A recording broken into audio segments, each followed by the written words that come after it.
আপনারা যারা নিয়মিত দেশি বিদেশি টিভি সিরিজ বা ওয়েব শো দেখেন, আপনাদের মতো দর্শক শ্রেণী পুরো বিশ্ব জুড়ে দুই ভাগে বিভক্ত।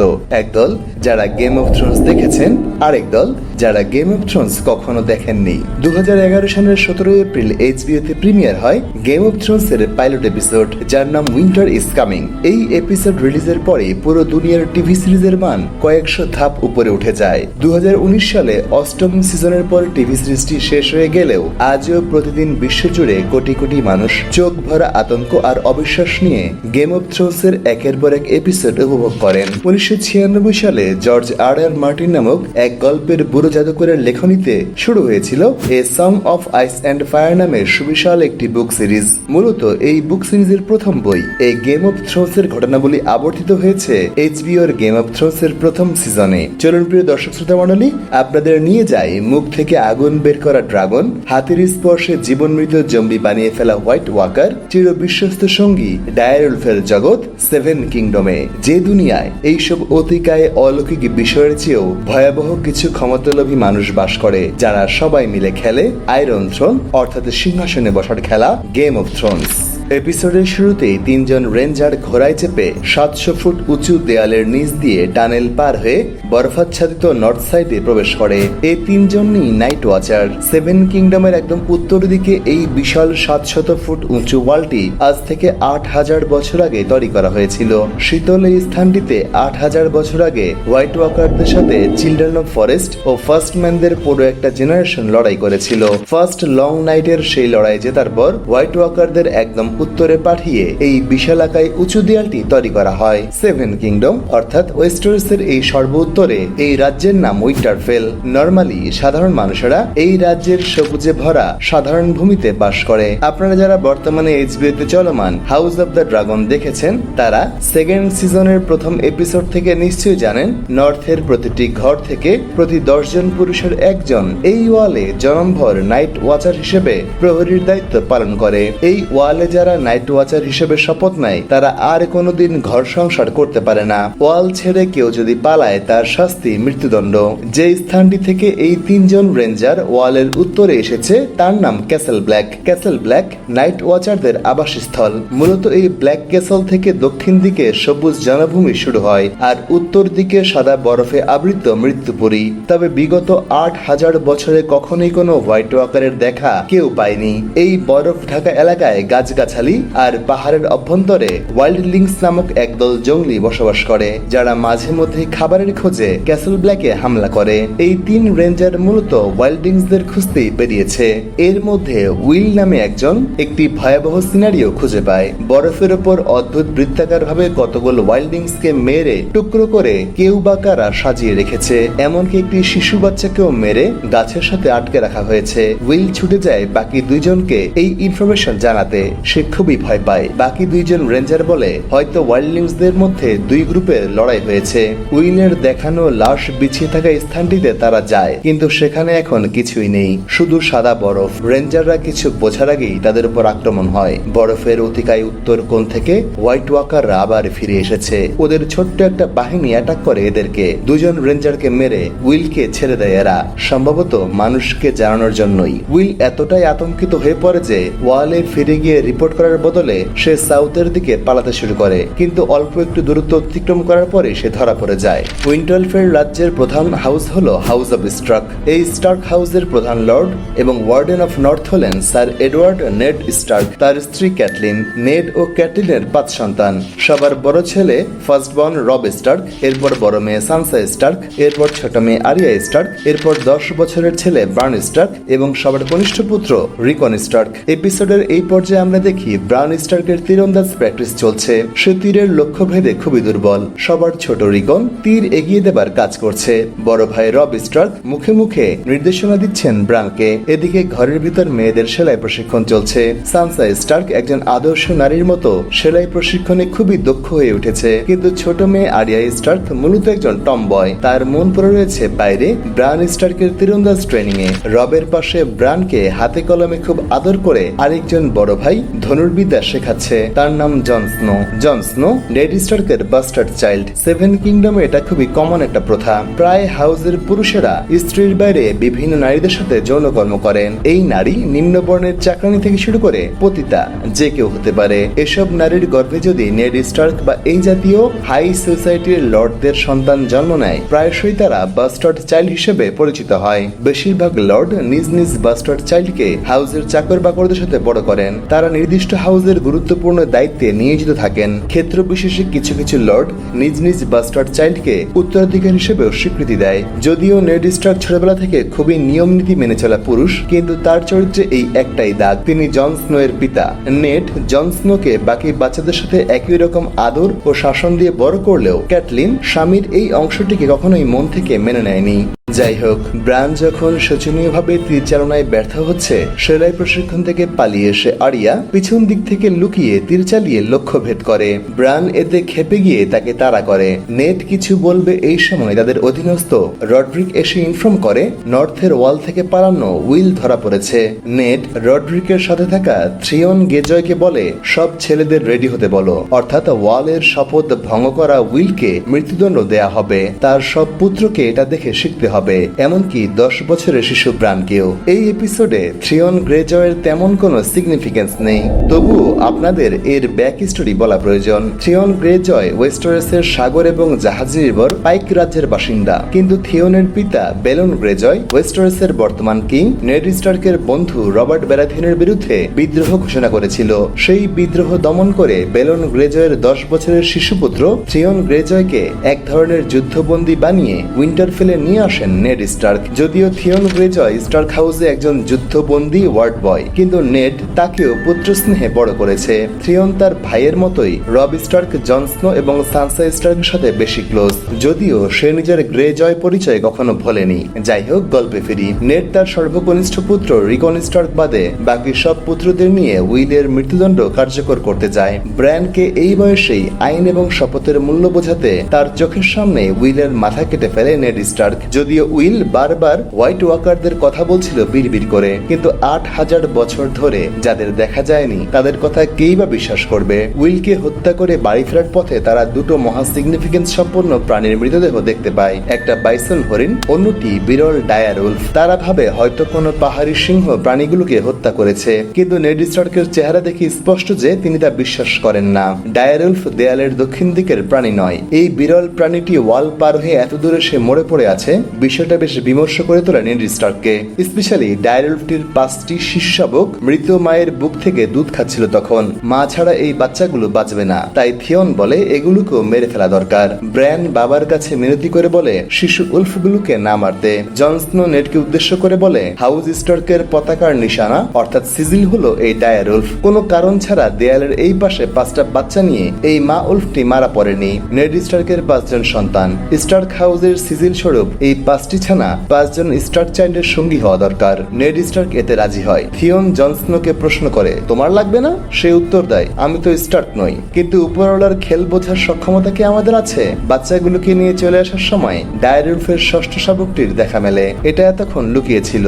জন স্নো এই বাচ্চাটিকে আপন করে নেয়। প্রিয় দর্শক শ্রোতা মণ্ডলী, ডায়ার উলফেরই 6টি শাবক আর তাদের মালিকের নাম মনে রাখুন। সামনে এদের গুরুত্বপূর্ণ ভূমিকা আছে। রব স্টার্কের উলফের নাম গ্রে উইন্ড, সানসার উলফের নাম লেডি, আরিয়া স্টার্কের উলফের নাম নাইমেরিয়া, ব্র্যান স্টার্কের উলফের নাম সামার, রিকন স্টার্কের উলফের নাম শ্যাগিডগ এবং জন স্নো এর উলফের নাম গোস্ট। এরপর এপিসোডের গল্প শিফট হয় 7 কিংডমের রাজধানী কিংস ল্যান্ডিং এ। The hand of the king.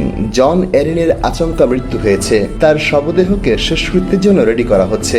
পাশেই কুইন সার্সি ল্যানিস্টারকে চিন্তিত মুখে দেখা যায়। এই সময় সেখানে আগমন ঘটে কুইনের যমজ ভাই জেইমি ল্যানিস্টারের। জেইমি বলে বোন অনেক চিন্তিত, সেটা তার চোখে দেখা যাচ্ছে। সার্সি বলে জেইমি যে একেবারেই চিন্তিত নয় সেটাই তার চিন্তার বিষয়। সদ্য মৃত জন এরিন কিছু একটা জানতো। সেই কিছু একটা জানা কথা কি মৃত্যুর আগে কিং রবার্ট ব্যারাথিয়নকে জানিয়েছেন জন এরিন?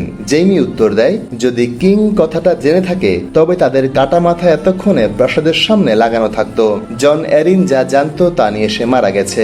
এখন নতুন হ্যান্ড অফ দ্য কিং অন্য কেউ হবে। কিং রবার্ট ব্যারাথিয়ন আগের মতোই শুকর শিকার এবং পতিতা নিয়ে মশগুল হবে এবং যা চলছে তাই চলবে আগের মতো। প্রিয় দর্শক, আমি বুঝতে পারছি আপনারা বেশ কনফিউজ হয়েছেন এই কথাগুলো শুনে। আমি ক্লিয়ার করে দিচ্ছি সবকিছু। মূলত কুইন সার্সি ল্যানিস্টার এবং তার যমজ ভাই জেমি ল্যানিস্টারের মধ্যে অবৈধ শারীরিক সম্পর্ক আছে। কি চমকে গেলেন? চমকানোর কিছু নেই। গেম অফ থ্রোনস এর জগতে আরো মেলা কিছু চমকের আছে। এই দুই যমজের মধ্যে শারীরিক সম্পর্ক প্রায় টিনেজ সময় থেকেই। কুইন হওয়ার পর সার্সির যে 3টি সন্তান হয়েছে তাও তার ভাই জেমি ল্যানিস্টারের ঔরসী হয়েছে। সম্ভবত জন এরিন বিষয়টা জেনে গিয়েছিলেন। কিংকে কিছু বলার আগেই এই দুই ভাই বোন মিলে জন এরিনকে মেরে ফেলেছে। জন এরিন নেড স্টার্কের স্ত্রী ক্যাটলিনের বোন লাইসার স্বামী। তাদের একটি ছেলেও আছে। অন্যদিকে বৃদ্ধ জন এরিন বর্তমানে কিং রবার্ট ব্যারাথিয়ন এবং তার বন্ধু নেড স্টার্কের 16 বছর বয়স থেকে তাদের পিতাতুল্য মানুষ ছিলেন। জন এরিনের মৃত্যু সংবাদ নিয়ে উইন্টারফেলে একটা রেভেন আসে। রেভেন হলো এই জগতে চিঠিপত্র আদান প্রদানে নিয়োজিত রহস্যময় পাখি। কাকের মতো কালো, কিন্তু আকৃতি অনেকটা কবুতরের মতো। ক্যাটলিন স্টার্ক নেডের কাছে রেভেনের খবর নিয়ে যায়। নেড এই সময় স্টার্ক হাউসের ভিতরে একটা উইয়ারউড গাছের নিচে বসা ছিল। উইয়ারউড বৃক্ষ গেম অফ থ্রোনস এর জগতে খুবই পবিত্র গাছ। পুরো 7 কিংডমের প্রতিটি গেট হাউসের ভেতরে একটি করে উইয়ারউড বৃক্ষ আছে।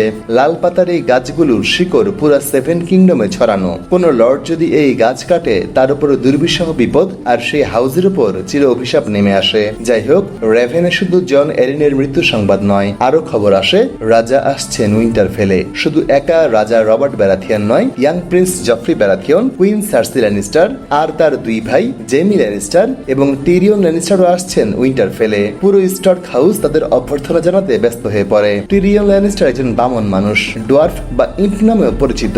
জনশ্রুতি আছে টিরিয়ন রাত জেগে পড়াশোনা করে অথবা রাত জেগে মদ পান করে। অন্যদিকে হোর ওয়ার্ল্ড অর্থাৎ 7 কিংডমের বিভিন্ন রাজ্যের পতিতাপল্লীতে এই বেটে ল্যানিস্টারের অসাধারণ যৌন ক্ষমতার কাহিনী গল্পের মতো ছড়িয়ে আছে। যাই হোক, রাজার আগমন উপলক্ষে ছেলেদের শেভ করে পরিষ্কার হতে আদেশ দিয়েছেন ক্যাটলিন। এদিকে ব্রান স্টার্ক তীর চালাতে পারদর্শী না হলেও স্টার্ক হাউসের উঁচু উঁচু দেয়াল বাবা, ছাদের কার্নিশ ধরে হাঁটা ইত্যাদি কাজে খুবই দক্ষ। ছোটবেলা থেকে অসংখ্যবার সে এসব দেয়াল বেয়েছে।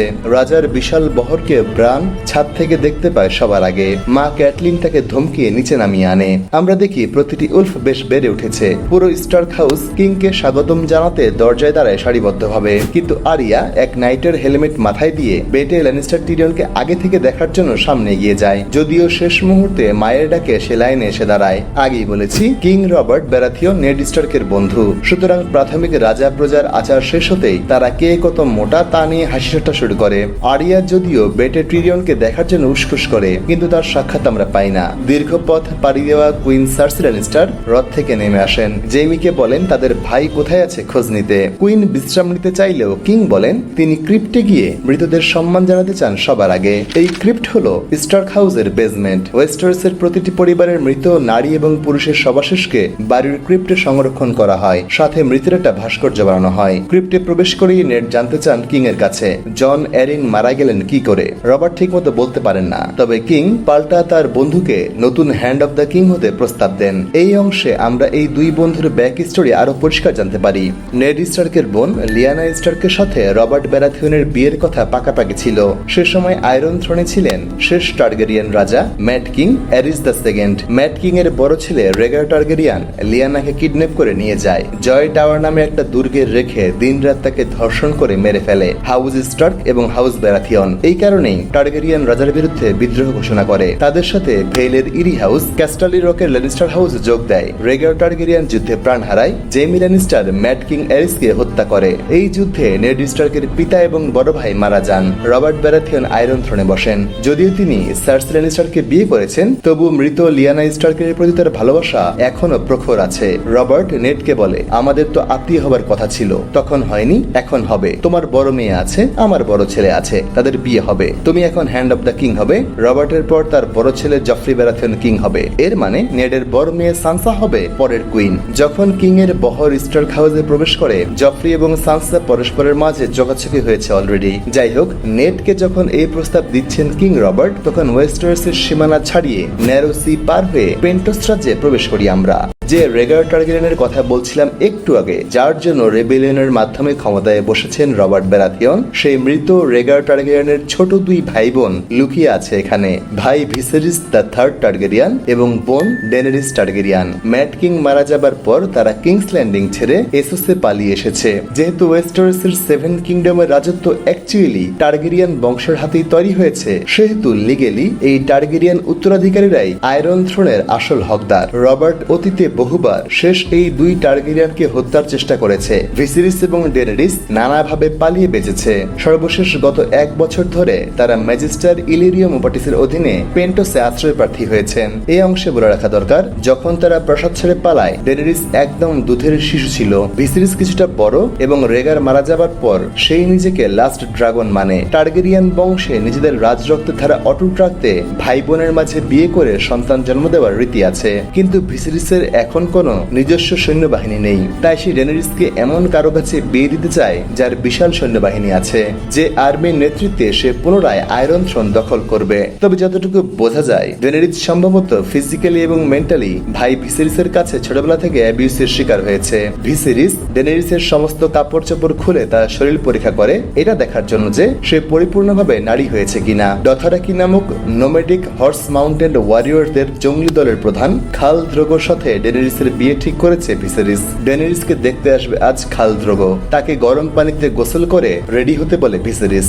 ডেনেরিস উত্তপ্ত গরম পানিতে নেমে পড়ে, তবে তার কিছুই হয় না। এটা অবশ্য অনেক টার্গেরিয়ান ড্রাগন ব্লাডে নারীদের ক্ষেত্রে খুবই কমন। যাই হোক, খাল দ্রোগো কয়েকজন সঙ্গী নিয়ে ডেনেরিসকে দেখতে আসে। আপনারা অনেকেই হয়তো এই খাল দ্রোগো চরিত্রের অভিনেতাটিকে ডিসির অ্যাকুয়াম্যান হিসেবে চিনেন। জেসন মোমোয়া এই চরিত্রের মাধ্যমে পপুলার হয়েছিল। গল্পে ফিরি, দানবের মতো বিশালাকায় দ্রোগোকে দেখে ডেনেরিস ভয় পায়। সে ভাইকে বলে ও বিয়ে করতে চায় না, ঘরে ফিরতে চায়। ভিসেরিস নিষ্ঠুরের মতো বলে, শুধু খাল দ্রোগো নয়, দরকার পড়লে ডথরাকির 40,000 সৈন্য এবং সবগুলো ঘোড়ার সাথে ডেনেরিসকে শুতে বাধ্য করবে সে। তবুও তার যুদ্ধ করার জন্য সৈন্য চাই। এদিকে কিং রবার্টের প্রস্তাব শুনে সানসা খুবই আনন্দে আহ্লাদিত হয়ে পড়ে। তার বাবাকে যে চিরদিনের মতো তার মাকে ছেড়ে কিংস ল্যান্ডিং এ হ্যান্ড অব দ্য কিং হয়ে থাকতে হবে, এই বিষয়টায় সে মোটেও চিন্তিত নয়, বরঞ্চ জফরি তাকে পছন্দ করবে কিনা এই নিয়ে সে চিন্তিত। সন্ধ্যায় স্টার্ক হাউসে শুরু হয় উৎসব। কিং রবার্ট ব্যারাথিয়ন তার স্ত্রীর সামনেই অন্য নারীদের নিয়ে মৎসব শুরু করে। ক্যাটলিন এবং নেট দুজনে বেশ বিব্রত হলেও রাজার ইচ্ছে মেনে নেয়। জন স্নো যেহেতু একজন বাস্টার্ড, তাকে ক্যাটলিন রাজ পরিবারের সামনে উপস্থাপন করে না। জন স্নো আস্তা বলে তলোয়ার প্র্যাকটিস করে। এই সময় সেখানে এসে হাজির হন বেঞ্জিন স্টার্ক। বেঞ্জিন নেড স্টার্কের সবচেয়ে ছোট ভাই। প্রথমেই বলেছি না, নর্থের সব ঘর থেকে একজন পুরুষকে ওয়ালে যেতে হয় সবকিছু ছেড়ে। বেঞ্জিন স্টার্ক এই পরিবারের সেই নাইট ওয়াচার। সংসার ধর্ম ছাড়লেও কিং যখন রাজ্যে আসেন, তাকে সম্মান জানাতে আসতে হয় নাইট ওয়াচারকে। বেঞ্জিন স্টার্কের সাথে জন স্নোর খুব স্নেহের সম্পর্ক। জন স্নো তারই মতো নাইট ওয়াচারের গর্বের জীবন চায়। এমনিতেও সে বাস্টার্ড। স্টার্ক হাউসে পড়ে না থেকে সে চায় নাইট ওয়াচার হয়ে ওয়ালে যেতে। কিন্তু বেঞ্জিন জানেন সংসার ধর্ম ত্যাগের কষ্ট কি, তাই তিনি জন স্নোকে আপাতত বারণ করেন। এই সময় আগমন ঘটে টিরিয়ন ল্যানিস্টারের। প্রথম দর্শনে পতিতা নিয়ে নষ্টম করাই বামন চরিত্রটির আসল চারিত্রিক গুণাবলী আমরা এক ঝলক দেখতে পাই এখানে। জন স্নোকে বাস্টার্ড বলে ডাকায় সে মনে মনে বেশ ক্রুদ্ধ হয়। টিরিয়ন তাকে পরামর্শ দেয়, নিজের পরিচয়কে আরমারের মতো বুকে জড়িয়ে নাও, যাতে কেউ সেই নাম ধরে ডাকলে আহত হতে না হয়। অর্থাৎ জন স্নো যেমন সব রকম দক্ষতা থাকা সত্ত্বেও একজন বাস্টার্ড, তেমনি টিরিয়ন সব রকম জন্মগত অধিকার থাকার পরেও একজন বামন, বেটে বা ইম্প নামে পরিচিত। এই আহ্বানগুলো সে আপন করে নিয়েছে, তাই কেউ তাকে তাচ্ছিল্য করলেও সে আর কষ্ট পায় না। এদিকে বেঞ্জিন স্টার্কের সাথে নেট ওয়াল থেকে পালিয়ে আসা উইল সম্পর্কে আলাপ করেন। তার হোয়াইট ওয়াকার দেখা, ডায়ারউলফের দেয়ালের এপাশে আসা, জন এরিনের মৃত্যু, নেটকে হ্যান্ড হতে প্রস্তাব, সবকিছু মিলিয়ে আলোচনা করেন। এদিকে ক্যাটলিন স্টার্কের সামনে সানসাকে ডেকে আনেন কুইন সার্সি। যেহেতু তার ছেলে জফরির সাথে সানসার বিয়ের প্রস্তাব দিয়েছেন কিং রবার্ট, তাই সার্সি তার ছোটখাটো একটা ইন্টারভিউ নেন। জিজ্ঞেস করেন মাসিক শুরু হয়েছে কিনা সানসার। সে রাতে ক্যাটলিনের সাথে পরামর্শ করে net hand of the king হওয়ার প্রস্তাব সে গ্রহণ করবে কিনা। ক্যাটলিন ডিরেক্ট না করে দেয়। হঠাৎই মাঝরাতে স্টার্ক হাউসের মিস্টার লুডউইন এসে হাজির হয়। ক্যাটলিনের বাবার বাড়ির হাউস ইরি থেকে একজন ঘোড়ায় করে দূত এসেছে গোপন চিঠি নিয়ে। চিঠিটি পড়েই ক্যাটলিন সেটাকে আগুনে ছুড়ে মারে। সবাই অবাক হয়। ক্যাটলিন জানায় চিঠিটা এসেছে তার বোন লাইসার কাছ থেকে। আপনাদের আগেই বলেছি আমি, লাইসা হলো সদ্য মৃত hand of the king Jon এরিনের স্ত্রী। নেড অবাক হয়, লাইসার তো কিংস ল্যান্ডিং এ থাকার কথা, ইরিতে সে কি করে? ক্যাটলিন জবাব দেয়, লাইসা তার ছেলে সহ কিংস ল্যান্ডিং থেকে পালিয়ে নিজ বাড়িতে ফিরে এসেছে। জন এরিনের স্বাভাবিক মৃত্যু নয়, খুন হয়েছে। আর এই খুনের পিছনে ল্যানিস্টারদের হাত আছে। নেড বলে তোমার বোন মাত্র বিধবা হয়েছে, তার এই কথা বিশ্বাসযোগ্য নয়। ক্যাটলিন বলে শুধুমাত্র স্বামীর শোকে পাগল হলে কি এত রাতে এভাবে আমাদেরকে সতর্ক করার জন্য লাইসা চিঠি পাঠাতো? আর এই চিঠি কারো হাতে পড়লে বোনের বিপদ হতে পারে, তাই চিঠিটি সে পুড়িয়ে ফেলেছে। মিস্টার লুডিন বলে যদি এই কথা সত্য হয় তবে তো নেডের অবশ্যই উচিত কিংস ল্যান্ডিং এ যাওয়া, কারণ কিং রবার্টও হয়তো এই ষড়যন্ত্রের কথা জানে। তাই তো এতদিন ভ্রমণ করে কিং এসেছে বিশ্বস্ত বন্ধুর কাছে হ্যান্ড হবার প্রস্তাব নিয়ে। পরদিন সকালে রবার্ট নেডকে নিয়ে শুকর শিকার করতে রওনা হয়। ওদিকে এসোসে ন্যারোসির পাশে জঙ্গলি ডথরাকিরা আদিম উৎসবের মধ্য দিয়ে ডেনিরিস এবং দ্রোগর বিয়ের আয়োজন করে। এদের নিয়ম হলো প্রতি বিয়েতে মিনিমাম 3 জনের রক্তপাত লাগবে। এই বিয়ের উৎসবে বিভিন্ন হাউসের লর্ডেরা তাদেরকে নানা রকম উপহার দেয়। এর মধ্যে উল্লেখযোগ্য 2টি উপহার হলো স্যার জোরা মর্মন্ট নামে একজন এক্সাইল নাইটের দেওয়া 7 কিংডমের ইতিহাসের বই। এই জোরা মর্মন্ট ডেনিরিসের বাবা ম্যাট কিং এর অনুগত ছিল। তার পতনের পর সে ওয়েস্টারস ছেড়ে এসোসে চলে এসেছে, এখন ডেনিরিসের সেবা করতে চায়। অন্যদিকে যার আশ্রয়ে এতদিন তারা ছিল সেই পেন্টোসের ম্যাজিস্ট্রেট ইলিরিও ডেনিরিসকে উপহার দেয় গেম অফ থ্রোনস এর সবচেয়ে বড় অস্ত্র, 3টি ড্রাগন এগ। জি হ্যাঁ প্রিয় house of the dragon fan, house of the ড্রাগনের ঘটনাবলীর 172 বছর পর 3টি ড্রাগন এগ আবার ফিরে এলো এক টার্গেরিয়ান প্রিন্সেসের কাছে। খাল দ্রোগো ডেনিরিসকে একটা সাদা ঘোড়া উপহার দেন। ভিসেরিস তার পায়ে চিমটি কেটে বলে দ্রোগোকে যেন ঠিকমতো খুশি করে সে। দ্রোগো ডেনিরিসকে উন্মুক্ত সাগর পারে পাথরের মাঝে নগ্ন করে অনেকটা জোর করে সঙ্গম করে। এদিকে উইন্টারফেলের স্টার্ক হাউসে ব্রান আবার দুর্গের দেয়াল বাইতে শুরু করে। যেহেতু তার বাবা রাজার সাথে বাকি সব ছেলেদের নিয়ে শিকারে গেছে, সে এই সুযোগে ক্লাইম্বিং অ্যাডভেঞ্চার শুরু করে। দেয়াল বাইতে বাইতে হঠাৎ ব্র্যান অনেক উঁচু একটা স্থানে পৌঁছে নারী কণ্ঠের চিৎকার শুনতে পায়। দুর্গের উঁচু দেয়ালের ভিতরে কারা যেন যৌনকর্মে লিপ্ত। কৌতূহলী ব্রান স্টার্ক এগিয়ে যায় জানালার ফাঁকে উঁকি দিতে। জানালা দিয়ে চোখ দিতেই তার সাথে সাথে আমরাও চমকে যাই। জেইমি ল্যানিস্টার এই উঁচু দুর্গের ভাঙ্গা ঘরে তার নিজের আপন যমজ বোন কুইন সার্সির সাথে উদ্দাম সঙ্গমে লিপ্ত। সার্সির সাথে ব্রানের চোখাচোখি হতেই সে চিৎকার করে ওঠে, ও আমাদের দেখে ফেলেছে, ও আমাদের দেখে ফেলেছে। চটজলদি জেইমি খপ করে ব্রানকে ধরে জানালা থেকে দুর্গের একটু ভিতরে নিয়ে আসে। এইভাবে কেউ দেয়াল বেয়ে এতটা উপরে উঠে আসে বলে মৃদু আদরে ধমক দেয়। ব্রানকে জিজ্ঞেস করে বয়স কত তোমার? ব্রান ভীতমুখে উত্তর দেয় 10 বছর। জেইমি একটু আফসোস করে বোনের লজ্জিত মুখের দিকে তাকায় আর বলে the things I do for my love. এই কথা বলেই 10 বছরের শিশু ব্রান স্টার্ককে দুর্গের উঁচু দেয়াল থেকে ধাক্কা মেরে নিচে ফেলে দেয় Jaime Lannister. Game of Thrones episode 1 এখানেই শেষ।